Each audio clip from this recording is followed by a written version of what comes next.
आम्हाला काही लोक घरकुल इथं होऊ देते नाही.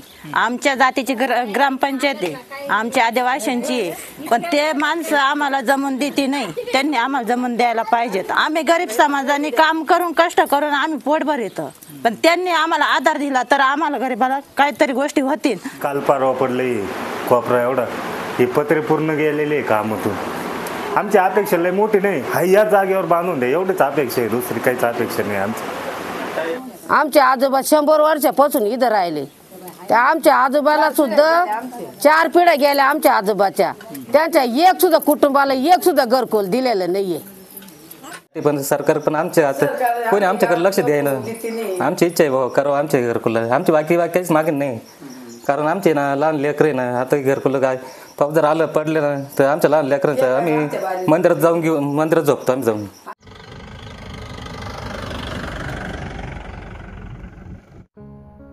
तर आज आपण सामाजिक मुद्द्यावर आधारित विविध समस्या आणि अडचणी समजून घेण्यासाठी जात आहोत अहिल्यानगर जिल्ह्यातील कोलार या शहरानजीक असणारा एक छोटंसं गाव.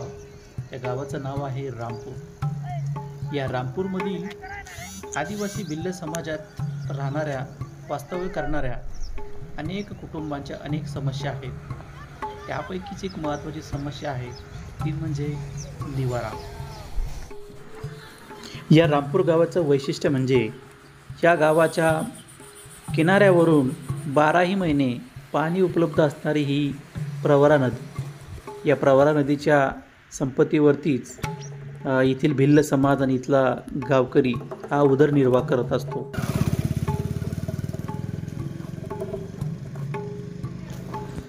गावाच्या मुख्य प्रवेशद्वारावरती सन 1986 रोजी स्थापन झालेली ही ख्रिस्ती बांधवांसाठी असणारी प्रार्थनास्थळ म्हणजे चर्च आपल्याला या ठिकाणी दिसते.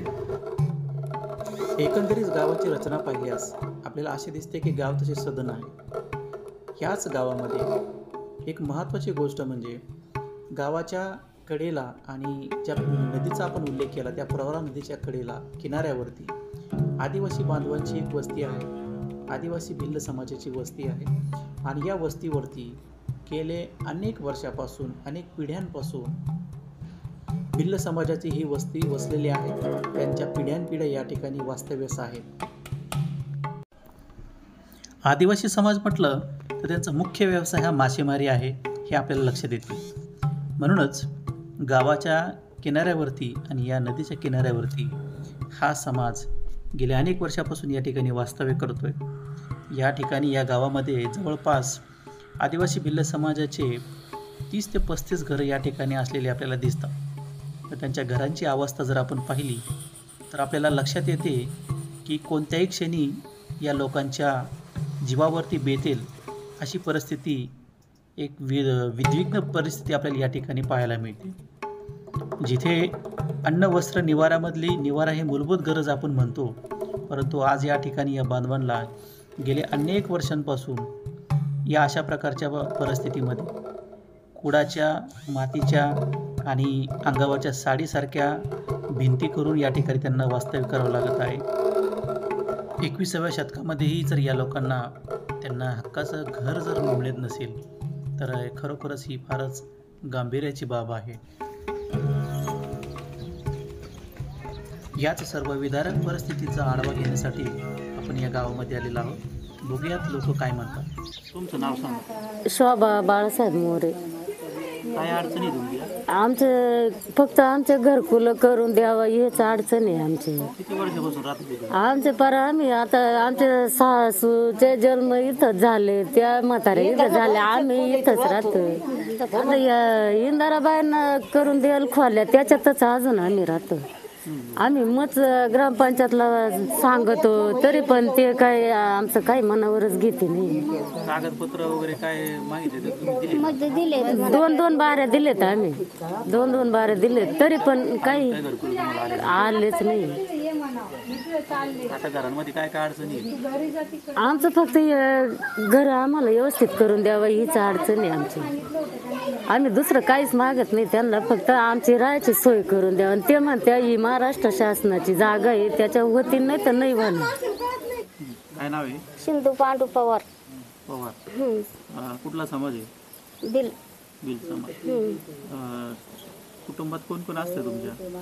पोरग सून सगळे आहेत. किती वर्षापासून राहते या गावात? आम्हाला आता 80-90 वर्ष झाले. या गावामध्ये हा पण ते पार पडलंय. पडलंय. हा आणि गरम शेवक म्हणावता गरम शेवक म्हणतो तुम्ही जा नगरला, जा पुण्याला, जा मुंबईला. का बरं? मग आमच्या निवत म्हणे ते याची जागा आहे म्हणते काय शासनाची जागा आहे.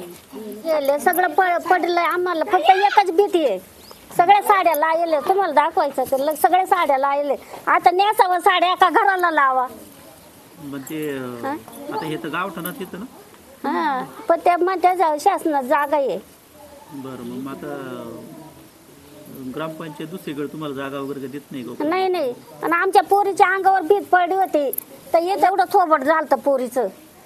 आता ऑपरेशन केलं तेव्हा त्या पोरीला बरं लागायला लागलं. काय नाव आहे? रेखा लक्ष्मण माळे. आम्ही आज वर्षापासून राहते या गावात? मी या गावात लेख म्हणून आहे. तरी मला या गावामध्ये झाल्यास 9-10 वर्ष. हा घरकुल आम्हाला काहीच नाही. आम्ही गरीब समाज आहे, आदिवासी आहे. पण आमचं म्हणणं असं आहे काही शासनाची जागा आहे. आम्हाला काही लोक घरकुल इथं होऊ देते नाही. आमच्या जातीची ग्रामपंचायत आहे, आमच्या आदिवासींची आहे. पण ते माणसं आम्हाला जमून देते नाही. त्यांनी आम्हाला जमून द्यायला पाहिजेत. आमचे कागदपत्र 2दा नाही 3दा गेलेले, वड्याला फेकून दिलेत त्यांनी कागदपत्र. आम्ही गरीब समाजाने काम करून कष्ट करून आम्ही पोटभर येतो. पण त्यांनी आम्हाला आधार दिला तर आम्हाला गरीबाला काहीतरी गोष्टी होतील. त्यांनी जर आम्हाला आधार नाही दिला तर गरीब कसं जागणार आहे? आमच्या आदिवासी बिलाटीमध्ये कसं जागणार आहे? पण 20-25 घर असतील. हा 20-25 धारा नाही तर 30 धारा, 30 घरदारा, 30 त्यापैकी कोणालाच घरकुल नाही. मग गरिबांनी पाऊस आला तर घरातून पाणी बाहेर फेकायचं. गरिबांनी कसं जागायचं? घरातून बाहेर पाणी फेकताना बारीक लेकरं आहे, त्यांनी लेकरं घेऊन कुठं राहायचं? पाऊस वगैरे आलं म्हणजे सगळं पाणी म्हणजे घराने साचत आहे. काही जागा म्हणजे झोपायला जागा नसते. पावसाळा म्हणजे दरवर्षी समाजाचा हालत आहे. म्हणजे असं कधी नाही का गरीब कोणत्या झोपडीत राहीन आणि कोणत्या झोपडीत करून खाईन. चूल पेटायची मुश्किल आहे गरिबांना.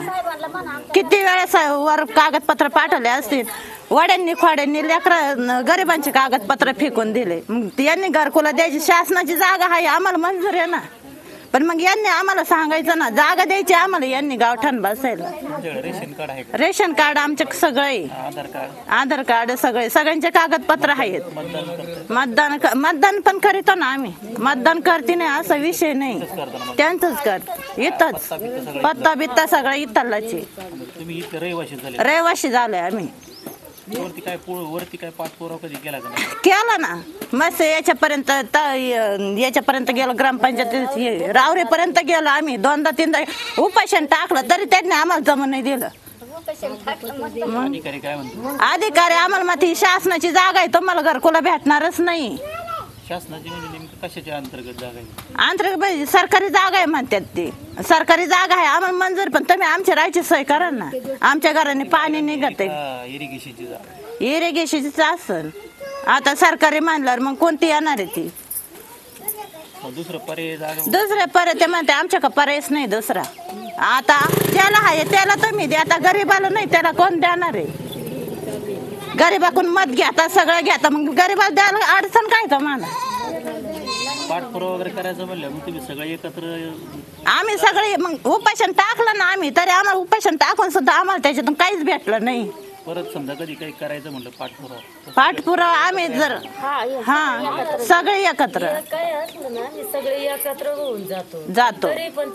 काहीच म्हणजे ते डायरेक्ट आमच्या गावात हे शासनाची जागेचे पुरावा मागत आहेत.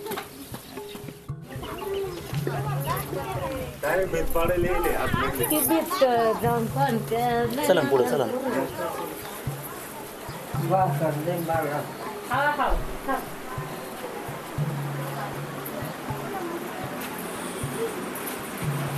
काल परवा पडले कोपरा एवढा. ही पत्रे पूर्ण गेलेली आहे कामातून. आम्हाला जवळ मग आमच्या वडिलांपासून आता 50 वर्ष झाले. ऑलरेडी मी आता 29 वर्षाचा आहे. तेव्हा अजूनपर्यंत नाही काहीच. तुमचा जन्म इथं झाला. ईदच झाला, वडिलांचा ईदच झाला, आमचं आजोबांचे जन्म इथं झाला. ते म्हणते महाराष्ट्र शासनात जागा आहे ऑलरेडी, आम्हाला काही लय मोठ्या करायची अपेक्षा नाही. कसं लिखित दिलं होतं? हा लेखी दिलं होतं तहसील साहेबांनी. हे इंद्रजित साहेब होते का, काय नाव होतं त्यांचं, रणजित साहेब, त्यांनी दिलं होतं तहसीलमध्ये. मग त्यांनी ते आश्वासन दिलं, उपोषण मोडलं आम्ही. त्यावेळेस म्हणलं आता होऊन जाईल. परत मग त्यांनी अडचणी काढल्या, महाराष्ट्र शासनात जागा आहे आमकं आहे. त्यावेळेस मग म्हणलं आता परत नावं आले यादीमध्ये, नावं आले, पण मग अजूनपर्यंत काहीच नाही. म्हणा ना ते काहीच म्हणा ना का चेक आला का काय, पाडा तुम्ही घरकुलं बांधा. आमची अपेक्षा लय मोठी नाही, हा याच जागेवर बांधून द्या एवढीच अपेक्षा आहे, दुसरी काहीच अपेक्षा नाही आमची. सरपंच मॅडम आमचीच आहे, ते सांगू वैतगले. बाकी ते कुणी मनावरच घ्याय ना, गावकरी जे मेन कार्यकर्ते ना गावातले ते कुणी मनावर घेते नाही. ते उलट त्यांचं असं म्हणणं आहे का यांना नाही व्हावं, सरळ अपेक्षा अशी काही त्यांच्या मनात असेल त्यांना माहिती. मागं एकदा तेव्हा एक 5-6 वर्षापूर्वी कागद दिले त्यांना घरकुलासाठी. त्यांनी म्हणजे त्यावेळेस दुसरे होते सरपंच, ग्रामसेवक दुसरे होते. ते कागद त्यांनी फक्त जमा करून घेतली, कुठं पाठवले नाही वरती काय नाही. शेवटी त्यांनी ते कागद आहे का वड्यात टाकले. मग वड्यात जेव्हा तो एक कागद सापडला का आमच्या मामांच्या नावाचा, त्यावेळेस मग ते आम्हाला पुरावं आलं. म्हणून आम्ही उपोषण टाकलं होतं, आत्ता मागल्या वर्षी उपोषण टाकलं होतं. मग ते उपोषणमध्ये आम्हाला ते तहसील साहेबांनी लिहून दिल्यानंतर मग आम्ही उपोषण मोडलं. मग परत म्हणलं आता एक 5-6 महिने होऊन गेले त्याला. हां पाहिलं का आम्ही कसं राहायचं आता इथं, पाहिलं ना अख्खं घर पडून गेलं आमचं. हे घर आहे हा, राहायला जागा नाही ना आम्हाला, म्हणजे ही भिंत जी तुम्ही पडदा काहीच राहिलं नाही पावसात. हे साडी लावलेली ती भिंत आहे का? हा, पार तिथून आहे, पार राहायला जागा नाही, इथं सारं मोकळंच झालेलं आहे. मग तुमचं हे स्वयंपाक पाणी वगैरे कुठं करता? स्वयंपाक आम्ही दुसऱ्याच्या घरात. दुसऱ्याच्या घरामध्ये? हा, आता राहायचं कसं, पोरग गेला बाहेर, आता तो म्हणे आका इथं राहायला जागा नाही, गेला लेकरं बाळ घेऊन बाहेर, मग करायचं काय आम्ही आता. पोराचे 4 पोरं, त्याची बायको, तो, तरी घर नाही तुम्हाला? तरी आम्हाला घर नाही.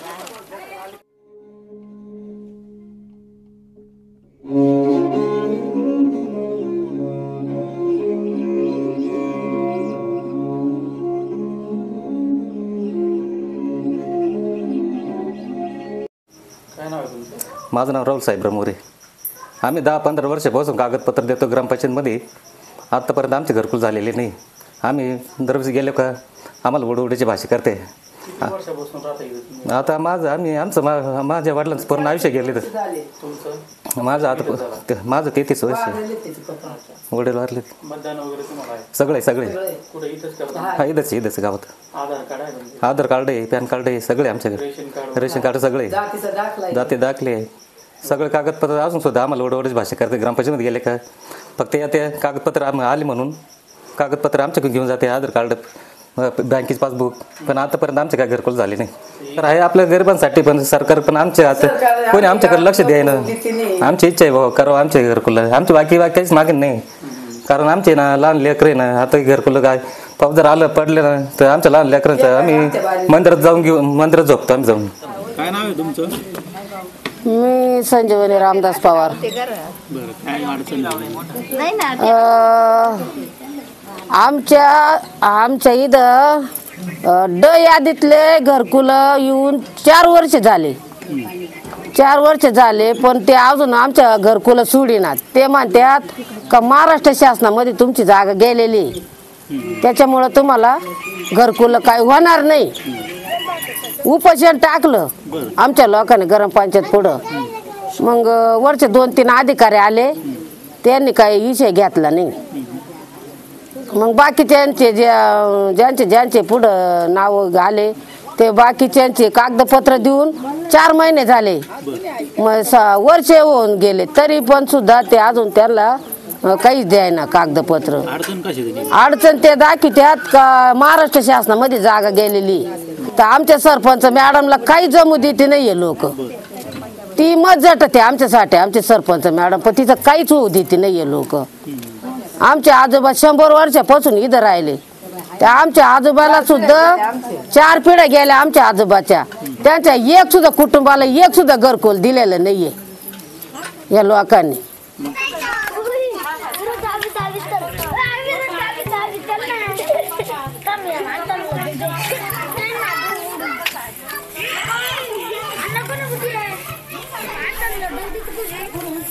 माझं नाव सविता यशवंतराव भोसले. मी रामपूरमध्ये राहते, रावरी तालुका.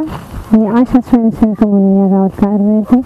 आज 13 वर्ष झाली मला हे काम करताना. मी या हाती आमच्या गावातली वस्ती. हे पहिले पाण्याचा प्रश्न होता, पाण्याचा प्रश्न सुटला काही प्रमाणात, पण आता राहायच्या घराची व्यवस्था नाही त्यांची.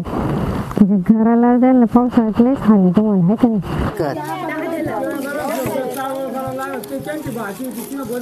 बदली मग यांच्यामुळेच केली बदली तिला सुद्धा बोलायचे ते.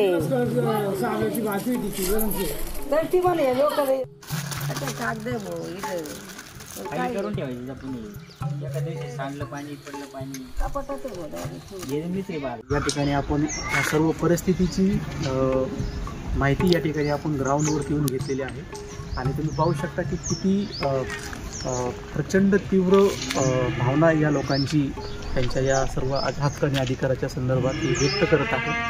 तर कुठेतरी प्रशासन, कार्यकर्ते आणि वैयक्तिक सामाजिक संघटना आणि संबंधित जी काय व्यवस्था आहे सर्वांनी एकत्र येऊन त्यांची ही जी मूलभूत गरज जी आहे, त्यांच्या घराची जी समस्या आहे, घरकुलाची जी समस्या आहे ती सोडवण्यासाठी निश्चित प्रयत्न केले पाहिजे. सर्वांनी या गरजेला प्रायोरिटीवरती ठेवून त्यांची जी मागणी जी आहे ती रास्त आणि हक्काची मागणी आहे की जे काही पाठपुरावा करता येईल किंवा जेही पुढील प्रशासकीय अडथळे असतील ते दूर करून त्यांची ही जी मागणी आहे ती मागणी पूर्ण करायला पाहिजे.